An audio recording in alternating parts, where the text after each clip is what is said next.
with the rediscovery of Pluto, that means that it is time for us to utilize this ability to clarify that which is our unconscious. Before, scientists were unconscious of the fact that what they now know about Pluto is it's got mountains on it, they've got 5 moons, it's got a ring around it, all of these things that science didn't know about before. And so before, the unconscious was also something that was brand new about looking at the unconscious. And what is it? What is consciousness? What is it to go deep inside anything? And the deeper we go into subatomic particles and quarks and neutrinos and all of these different kinds of subatomic particles, we are taking a look at the very heart of creation, which was what the boson Higgs was all about, the God particle. That is how deep we are now going into science, which is very liberating, and it changes. It causes death to the previous belief systems. And that is what evolution really is about. The evolution is to say, oh, I didn't know that. Okay, I can change that. And now I have been liberated to see a higher level of reality, a deeper level of understanding myself, reality, other people, and I become more whole. I open up to all that is possible. And that is what's so exciting about this discovery or rediscovery of Pluto. As far as I'm concerned, it's like the sharpening, the vision has come in, and we're going to now become more clear. And that's been in the works for 10 years, and now it's happening. And that's why the disclosure projects and all of the different things about UFOs and about near-death experiences, because Scorpio is about death and looking at what is the value of life. If we, the Buddhists say, that they contemplate death all the time so that you never take life for granted. And that's what Scorpio is about too. Don't take your life for granted, because if you do, you're going to die a more physical, spiritual death than if you dig into that which you have to question, which is my life worth what I'm doing right now? And if you say, yes, I would do it, this is my life, okay, go for it. Because that's where the sense of liberation does come from. Yes, I'm doing what I came here to do. It's a very deep, deep subject. It's a very deep sense of being and not just functioning from superficiality. With this, closing in on that which is the details of the unconscious world, the revealing of things, the undoing of that which has been hidden, let's explore how that would affect an Aquarius person, or a person with a strong Aquarius in them.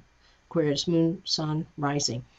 Aquarius fixed, stubborn, air, intellectual. So when we have a stubborn intellectual, then we have a person who you can have really good arguments and debates with, because they will stand their point, but you've got to really work hard to prove to them another way.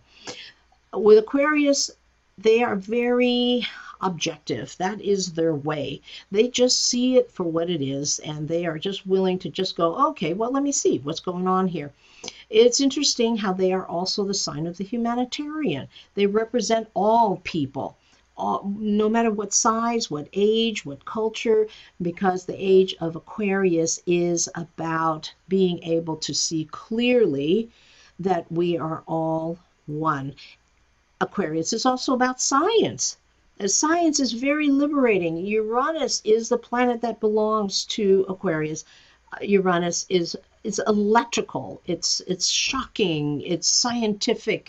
It moves us into a completely different kind of understanding of what is possible when we deal with the world on that level of science, of discovery, of anything is possible. And that's what this whole quantum physics, string theory, and all that kind of stuff is all the world of Aquarius. They just love it. They're really natural scientists. And if you take a look at the scientists, the wild and crazy one, we call them like the absent-minded professor, or somebody who's like, oh yeah, just let them do their thing. They're just like crazy doing all their discoveries and things like that, is because they're following this intellectual pursuit to get down to what it is that we can do that can make the world a better place. Okay, humanity, how can we bring this about? How can we find ways to understand all of reality? And that's what the star card represents. It comes after the tower, and the tower is about destruction.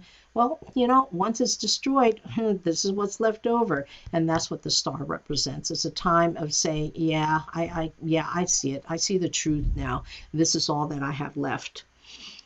And that is what Aquarius is about, is seeing the truth. Let's take a look at this. And science is about truth. It's about proving it, and it's about not just believing, but also having a sense of that leap of faith, right? That the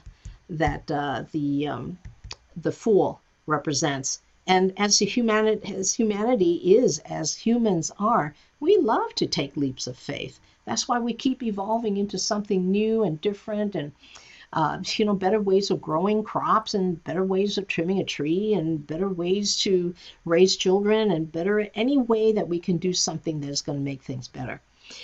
But Aquarius also understands that it takes hard work. And that's why that's sticking it out. Hang in there. Do it, do it, do it. Because we have to take a look at the reality of what we're dealing with. We've got to look at the whole world for what it is and change it into something that can be much bigger, broader, better. And with the Pluto influence, that can make this world a much more powerful experience of change for the long term, to make changes that can last for generations to come, because Saturn is the planet that belongs to Capricorn. Capricorn represents generations into our old age, into the senior years, and establishing something that we can count on for a long, long time, and yet be open to the electrical surprises that comes with anything that is possible. So we can imagine that, wouldn't it be wonderful to actually be able to reveal the depths of maybe that there is such a thing as ancient aliens, that there is such a thing as UFOs that are for real, and off-world colonies and all this. That's all the world of Aquarius. This is like taking us to the new age. That is what the age of Aquarius is really all about. And the way we get there is through science and through the ability to use the mind, air, in such a way, right? Mercury loves being in Aquarius, to use that mind to focus on what it is that we want and to stick it out, to make it happen, to make it real on this earth, in this world. And so with the obsessive, deepening, tearing things apart nature of Pluto, we can now utilize that energy to also deepen and take a look at the dark side of humanity and find an answer and find the truth about what is going on, so that we can take chances again in a positive way and establish a new world of the age of Aquarius. A world for all people of every age, of every culture, that we are all one global village.